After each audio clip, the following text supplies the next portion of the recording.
এই মুহূৰ্তত চৰকাৰী কৰ্মচাৰীসকলৰ বাবে জনাব বিচাৰিছো বিগ ব্ৰেকিং নিউজ।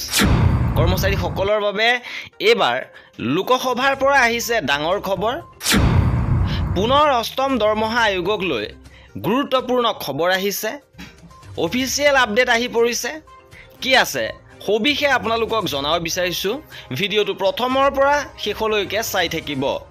এবাৰ অষ্টম দৰমহা আয়োগক লৈ লোকসভাৰ পৰা আহিছে ডাঙৰ খবৰ।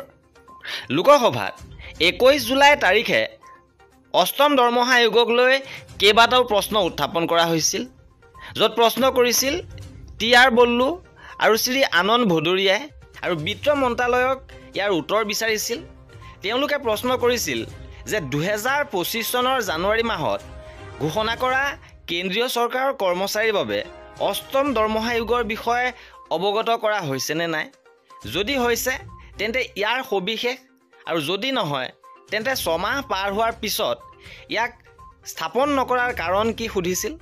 আৰু আয়োগৰ কাৰ্যভাৰৰ সৈতে অষ্টম CPCৰ অধ্যক্ষ লগতে সদস্যসকলক নিযুক্তি দিয়াৰ সময় সুধিছিল, কেতিয়া নিযুক্তি দিব।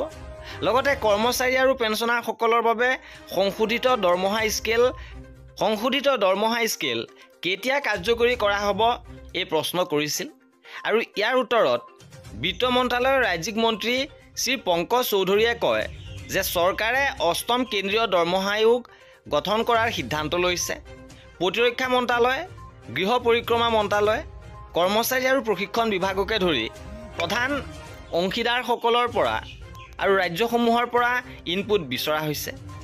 অষ্টম CPCক চৰকাৰে অৱগত কৰাৰ পিছত অষ্টম CPCৰ অধ্যক্ষ আৰু সদস্য নিযুক্তি দিয়া হ'ব।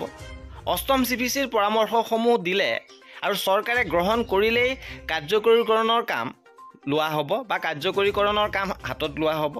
আৰু এয়া আছিলে অষ্টম দৰমহা আয়োগ সন্দৰ্ভত লোকসভাত উত্থাপিত প্ৰশ্ন আৰু ইয়াৰ উত্তৰ। কৰ্মচাৰী আৰু পেঞ্চনাৰৰ সকলো খবৰ পাই থাকিবৰ বাবে আমাৰ চেনেলটো ছাবস্ক্ৰাইব কৰি ৰাখিব। ভিডিঅ'টো শেষলৈকে চোৱাৰ বাবে বহুত ধন্যবাদ।